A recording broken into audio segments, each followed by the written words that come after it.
본문 말씀 사사기에서 13장 1절부터 5절입니다. 우리 먼저 읽고 시작할까요? 사사기에서 13장 1절부터 5절입니다. 누가 나오나 한번 보세요.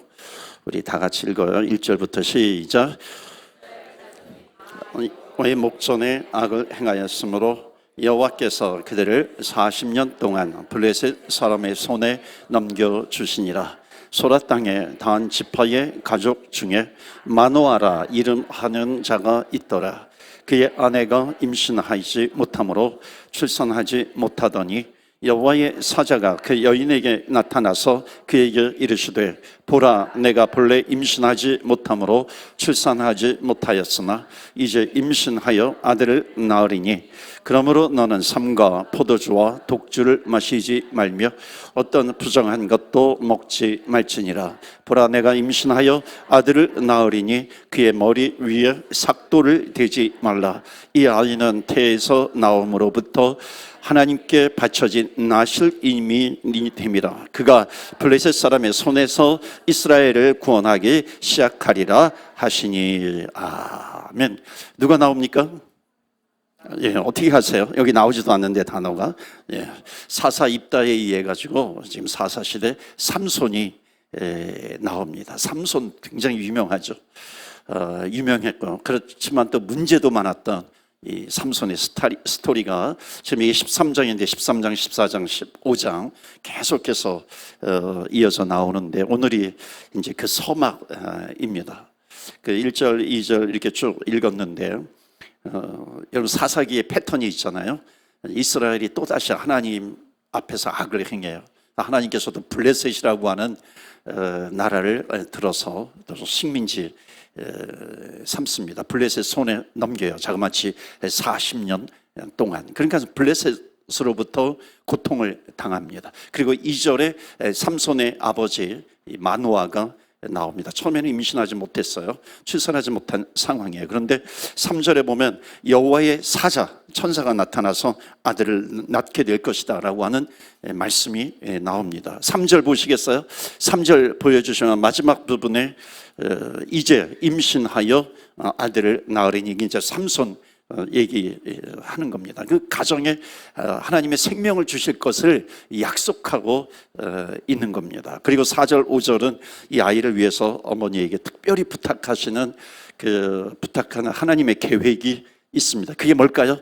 나실인이라고 하는 겁니다. 한번 따라서 해보실까요? 나실인. 나실인으로 이제 구별시키는 겁니다. 삼손을. 그러니까 나실인은 하나님께 드려진 사람이다라고 하는 그런 뜻입니다. 그래서 이 나실인, 하나님께 드려진 사람, 우리는 지금 영적인 나실인이거든요. 그러니까 이 나실인이 금해야 될 것이 있어요. 한번 보시겠어요? 4절 말씀 보시면은 그러므로 너는 삼과 뭐를 마시지 말며 포도주와 독주를 마시지 말며, 이게 의미가 있어요. 그 다음에 5절 보시면은 빨간 글씨 있죠? 머리 위에 삭도를 대지 말아라. 머리카락 자르지 말아라 라고 하는 겁니다.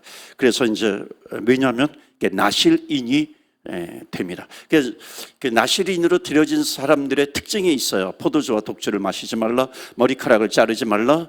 그 다음에 여기는 안 나오지만은 그 민수기에 나옵니다. 출애굽기에도 나오죠. 하나는 시체에 손대지 말라. 이렇게 크게 세 가지가 나옵니다. 여러분 보세요. 첫 번째, 포도주와 독주를 마시지 말라. 조금 구분은 해야 되는데, 그냥 포도주를 왜 나실인이 마시지 말아야 하나요? 여기 아주 중요한 것이 있는데, 제가 과거에 한번 설명해 드렸는데 왜 나실인은 포도주를 마시지 말라 그랬을까요? 여러분 이거 기억나세요?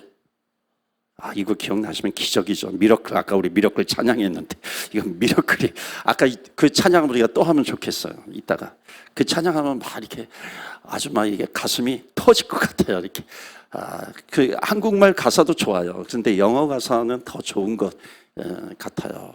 뭐였었죠? Waymaker. 그 다음에 또 뭐죠? Miracle Worker, Promise Keeper. 아주 하나님의 모습을 그대로 이렇게 드러내는 것 같아요. 그래서 이따가 한번 찬양할 테니까 찬양팀 괜찮죠? 예, 이게 굉장히 긴데 그래도 한번 좀 인도해 주시면 좋을 것 같아요. 두 번째 찬양 걸로 할게요. 그 이유가 있어요. 포도주를 마시지 못하게 하는 이유가 있는데 그것이 뭐냐면 이게 뭘 기억해야 되냐면 포도나무를 알아야 돼요. 그리고 포도 열매를 알아야 되고 또 그 열매를 가지고서 포도주를 만드는 겁니다. 이것을 좀 알아야 하는 거거든요. 여러분 포도나무를 심으면 바로 결실을 맺나요? 그렇지 않아요. 포도나무를 심으면은 열매를 맺을 때까지 몇 년을 기다려야 합니다. 또 열매를 가지고 포도주가 만들어질 때까지 또 기다려야 하는 겁니다. 그냥 하나님의 백성은 이거예요. 하나님의 백성은 순례자입니다. 그러니까 순례자라고 하는 것이 뭐냐면 이 땅에서 영원히 정착하는 게 아니에요. 그러니까 순례자의 뜻은 뭐냐면 돌아갈 본향이 있는 겁니다. 그러니까 지금 이 땅에서 살면서 돌아갈 본향이 있다라고 하는 것을 기억하면서 살아라라고 하는 겁니다. 이게 포도주를 마시지 말라라고 하는 그런 뜻입니다. 그러면 다르게 살게 되는 거죠. 그래서 포도나무를 심고 포도주를 먹는다라고 하는 이 말은 아주 본질적인 의미가 뭐냐면 그 땅에 그냥 영원히 정착할 생각으로 산다라고 하는 그런 뜻입니다. 그런데 나시리는 그러면 안 된다는 겁니다. 그러니까 이 땅을 영원히 정착할 땅으로 살면 안 돼. 그러니까 구원받은 하나님의 백성들은 바로 이 영적인 이 나시린이에요. 나시린의 요구들이 있는 겁니다. 그게 뭐예요? 우리는 돌아갈 본향이 있어. 우리는 순례자로 살아가는 거예요. 그러니까 돌아갈 본향을 잊어버리면 안 되는 거죠. 이건 나시린이 되지 않습니다. 그러니까 우리가 때로는 넘어지기도 하고 죄를 짓기도 해요. 그렇다고 해가지고 내가 나는 천국으로 가는 게 아니다.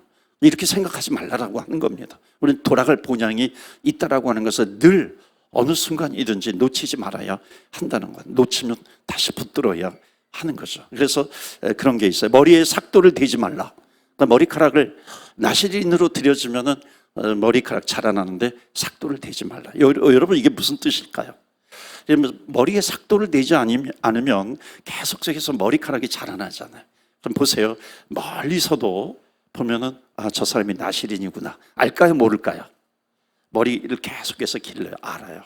그러니까 저 사람은 아무리 멀리서 봐도 저 사람은 나시린이야 라고 하는 걸 알아요. 여러분 이것을 현대 기독교인들에게 적용할 수 있어요. 현대 기독교인들은 세상에 나가서 살아갈 때 저 사람은 하나님을 믿는 사람이에요. 알까요? 모를까요? 알아요? 몰라요? 대답을 좀 해보세요. 하나님을 믿는 사람입니다. 알아요? 몰라요? 알 줄로 믿습니다. 아멘. 그런데 왜 몰라요? 근데 왜 내가 기독교인인지 내가 예수 믿는 사람인지 모르는 경우가 굉장히 많습니다. 익명의 크리스찬이 되는 거죠. 이름을 밝히지 않는 크리스찬이 되는 경우가 너무나도 많아요. 그런데 내가 정말 예수님을 믿는 사람인가? 물론 이렇게 선교지에서는 때로는 그것을 지혜롭게 알리지 않을 그런 필요는 있을 수 있겠죠. 그러나 그 마음속에 나는 크리스찬이야라고 하는 아이덴티티를 절대로 놓치지 않는 겁니다. 그러니까 이런 밴쿠버에서 살아가요, 캐나다 땅에서 살아가요, 한국 땅에서 살아가요. 저 사람은 예수 믿는 사람이야. 저 사람은 신앙인이야. 저 사람은 하나님을 믿는 사람이야 라고 하는 것이 드러나야 한다는 겁니다. 왜? 그 사람은 나시린이인가? 나시린은 뭐예요? 하나님께 드림받은 사람입니다. 돌아갈 본향이 있는 사람, 이 땅에서 영원히 살 것처럼 살지 않는 그런 사람입니다. 그래서 머리에 삭도를 대지 않는다. 그리고 세 번째가 나오지 않았지만 시체를 만지지 말아라 라고 하는 겁니다. 왜냐하면 만지면 부정한 사람이 되는 거니까. 그러니까 부정한 사람이 되지 말라라고 부탁을 하고 있는 겁니다. 그러니까 삼손이라고 하는 사람은 나면서부터 나실인으로 들여진 거예요. 자, 그리고 지금 삼손에 대한 출생의 기록이 나와요. 성경에 보면은 출생의 기록이 성경에 나와 있는 인물들에 대해서 다 나오지 않습니다. 그러니까 출생의 기록이 나오는 사람 몇 사람에게서만 나와요. 이삭, 야곱, 모세, 사무엘, 세례, 요한, 예수님, 이런 분들에 대해서 출생의 기록이 나옵니다. 그 이유는 뭐냐면 이 모세처럼 그 출생의 스토리를 통해서만 주실 수 있는 그 특별한 메시지가 있는 경우가 대부분 그렇습니다. 그 출생의 과정을 기록을 해놨어요. 그러니까 그 출생의 과정을 통해서 뭔가 교훈을 주실 때 교훈을 주실 것이 있다라고 하는 겁니다. 자, 그렇다면 여러분 삼손의 출생을 이제 소개하고 있어요. 그러니까 이 본문을 보면서 우리가 생각해야 될 것이 있습니다. 그것이 뭐냐면 지금 이스라엘은 블레셋으로부터 40년 동안 지배를 당하고 있어요.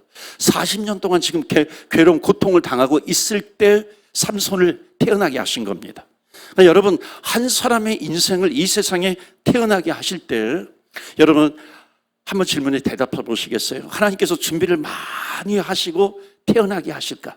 아니면 그냥 우연히 태어나는 것일까? 여러분, 어느 거예요? 오늘 삼손 이야기를 통해 가지고 40년 동안 지배를 당하고 있는 블레셋에게서 이스라엘을 구원할 지도자로 하나님께서 이 아들을 주시겠다고 지금 약속하시는 겁니다. 그러니까 이것은 뭐냐면 하나님의 철저한 준비가 있어요. 그 가정에 태어나게 하기 위해서 하나님께서 예레미야서에도 나오잖아요. 태 속에 있을 때부터 하나님께서 예비하셨다라고 하는 겁니다. 그러니까 우리는 고백하죠. 창조 때부터 하나님께서 나를 이 땅에 보내실 것을 계획하셨다라고 하는 겁니다. 그러니까 사명은 둘째치고라도요, 여러분, 저와 여러분은 하나님이 우리 인생을 등장시키실 때 준비를 잘해서 등장을 시켰을까요? 아니면은 그냥 대충 인생 살다가 끝내도록 그렇게 하셨을까요? 여러분, 준비하셨다고 믿으십니까? 아멘이세요? 아멘. 하나님께서 나를 이 땅에 보내시고 또 이 밴쿠버까지 보내시고 또 어느 한 가정에 나를 태어나게 하신 것은 하나님께서 준비하셨다는 거예요. 하나님께서 준비하시고 태어나게 하셨다라고 하는 그 하나님의 계획하심이 있는 겁니다. 여러분, 이 믿음이 굉장한 믿음이에요. 여러분, 이 믿음이 있다면 하나님의 계획이 무엇인가라고 하는 것을 알려고 하겠죠. 하나님, 나를 왜 여기까지 보내셨나요? 하나님, 나를 왜 이 가족에, 나를 왜 이 교회에, 나를 왜 이 지역에 하나님 나를 보내셨나요? 라고 하는 질문을 우리는 하나님께 해야 되는 것이죠. 그 질문 가운데 하나님께서 주신 사명이 있습니다. 하나님, 나를 왜 아프게 하십니까?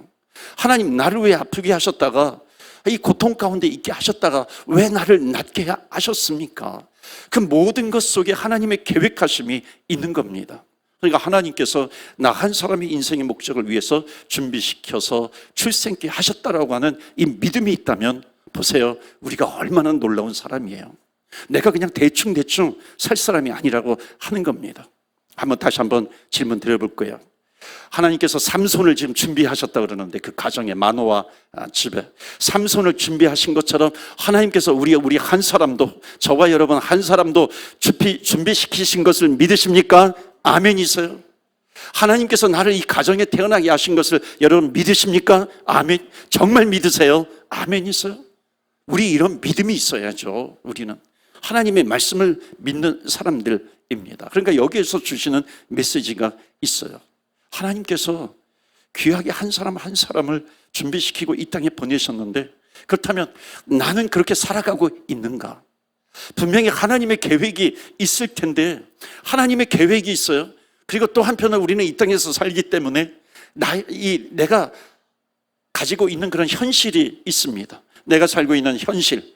그러니까 하나님의 계획과 내가 살고 있는 이 현실과 이 사이가 혹시 너무나도 이 괴리가 있는 것은 아닌가? 너무 멀어져 있는 것은 아닌가? 내가 너무 내 마음대로 살고 있는 것은 아닌가? 하나님은 우리 한 사람을 이 땅에 보내시기 위해서, 이 땅에 등장시키시기 위해서 너무나도 소중하게 준비하고 계셨는데 나는 얼마나 그 준비에 맞게 살아가고 있는가?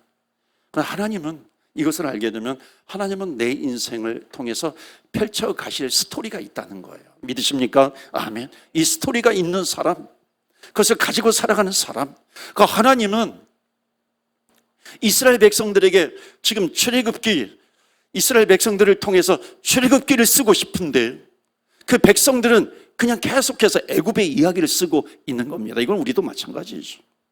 하나님은 우리 인생을 통해서 출애굽을 쓰고 싶은 거예요.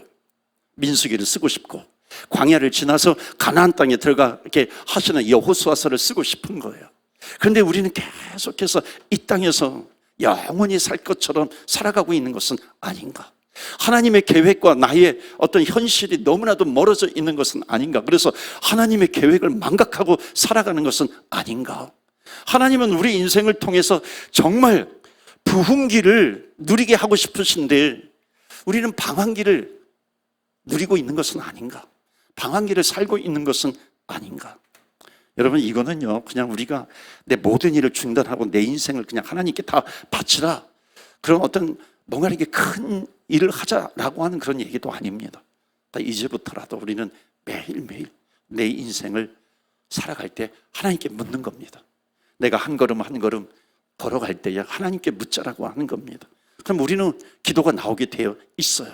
왜냐하면 하나님과 내가 가까워지잖아요. 그럼 어떤 기도가 나오는지 아세요? 하나님, 나를 도와주세요. 하나님, 저를 도와주세요. 왜냐하면 하나님의 스토리가 내 인생을 통해서 펼쳐지는데 이 기도가 안 나오겠어요?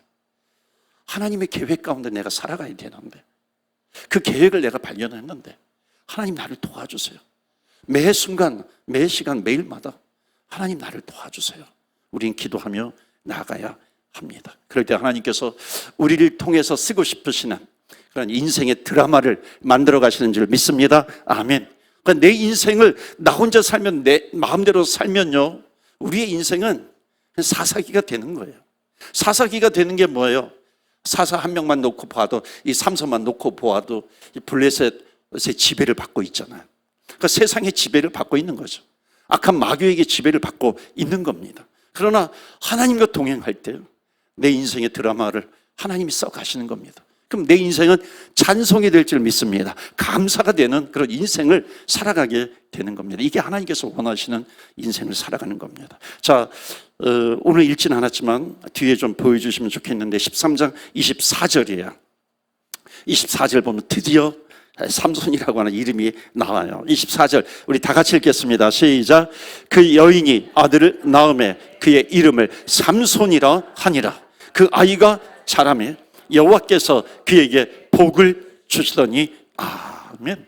삼손이 태어나서 자랄 때에 저희 보세요. 하나님이 무엇을 주신다 그랬죠? 거기에 복을 주신다. 여호와께서 그에게 복을 주시더니, 복을 주신다는 겁니다.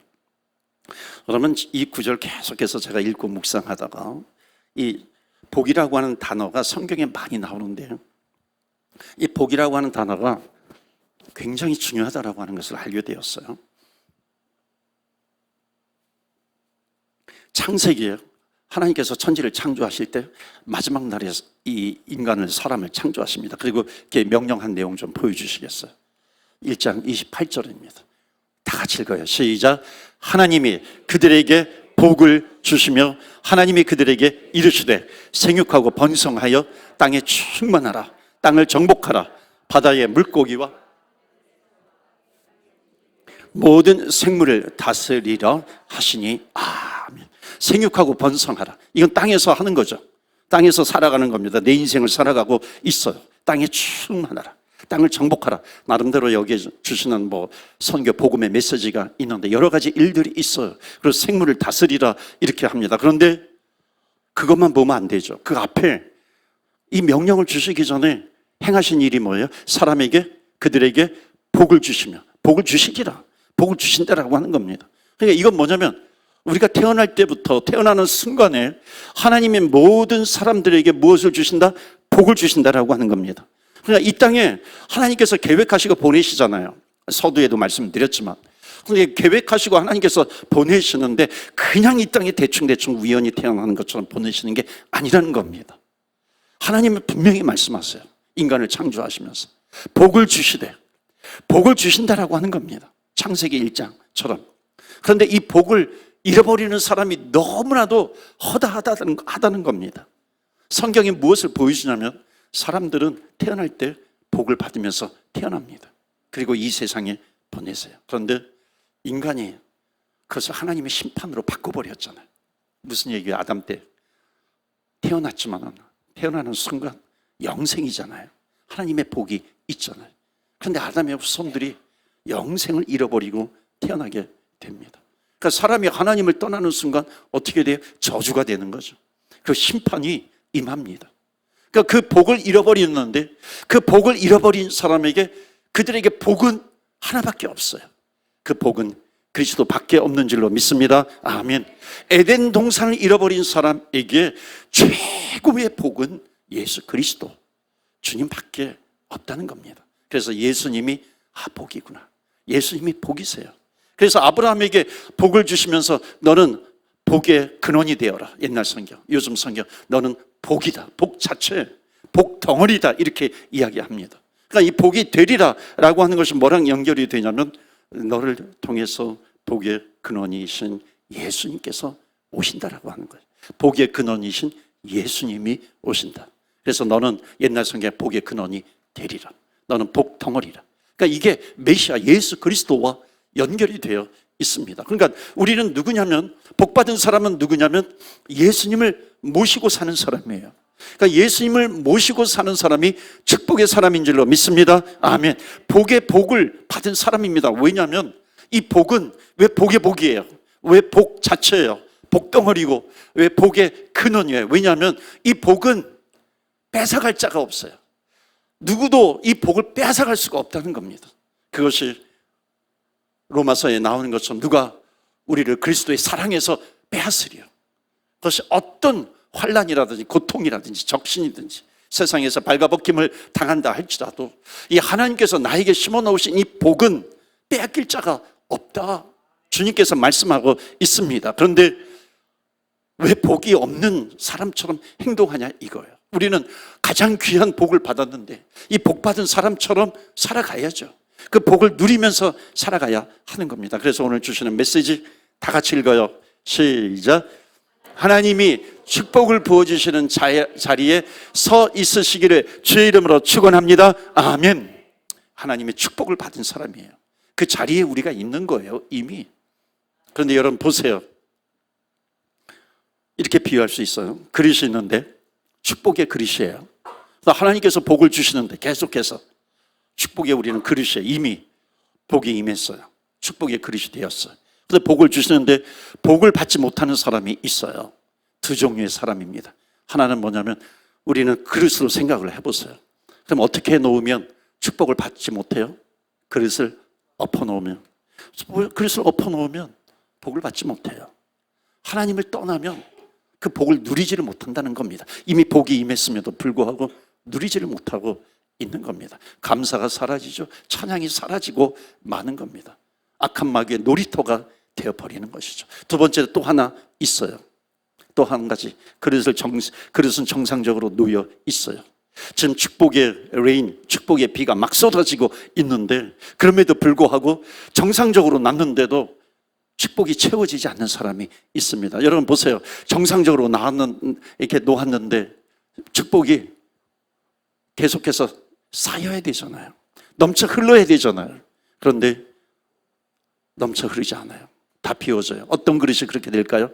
대답해 보세요. 그겠죠. 깨진 그릇이죠. 금이 간 그릇입니다. 여러분 우리는 영적인 그릇이에요. 영적인 그릇은 금이 가 있으면 안 됩니다. 영적인 그릇은 깨져 있으면 안 됩니다. 그러면 축복을 부어주시는데 이거는 현재형인데 그것이 다 새어나갑니다. 불평과 원망과 한숨과 근심과 이런 것들이 계속해서 내 영적인 그릇, 축복을 받을 수 있는 영적인 그릇들을 이 축복을 다 세워나가게 만드는 겁니다. 그래서 우리는 주님 앞에 기도해야 합니다. 하나님, 정말 하나님께서 내 인생을 얼마나 소중하게 이 세상에 보내셨는데 하나님께서는 기막힌 계획을 갖고 계시는데 그리고서 이 땅에 태어났는데 그래서 우리는 기도해야 돼요. 하나님, 하나님께서 축복을 부어주시는 그 자리에 있게 해주세요. 그리고 하나님, 매일매일 나를 붙들어 주세요. 나를 도와주세요. 이렇게 되면 어떻게 됩니까? 금이 가 있다 할지라도 거기에 하나님의 은혜로 그것이 다 메꿔지는 거예요. 여러분 은혜로 메꿔지게 되면 그 축복이 쌓여요. 넘쳐나게 될 줄로 믿습니다. 아멘. 그게 축복의 통로가 되는 겁니다. 우리 교회가 축복의 통로가 되기를 축원합니다. 아멘. 여러분의 가정이 축복의 통로가 되기를 축원합니다. 아멘. 우리 교회가 이 밴쿠버 땅에서 축복의 통로가 되어야 되지 않겠습니까? 주님께서 주신 그 영적인 그릇들이 있는데 그것을 엎어놓으면 안 되고 그것을 제대로 놓았지만 새어나가는 그런 금이 간 것이 깨진 것이 되면 안 돼요. 하나님의 은혜로 다 메꿔지는 겁니다. 그 축복이 쌓이고 쌓여서 계속해서 흘러가는 겁니다. 그 축복은 여러 가지가 있을 수 있어요. 그 상황마다 다를 수도 있지만 분명한 것은 하나님의 축복은 흘러가게 된다. 그래서 여러분, 축복을 부어주시는 자리, 축복 가운데 거하는 저와 여러분이 되시기를 주의 이름으로 축원합니다. 아멘.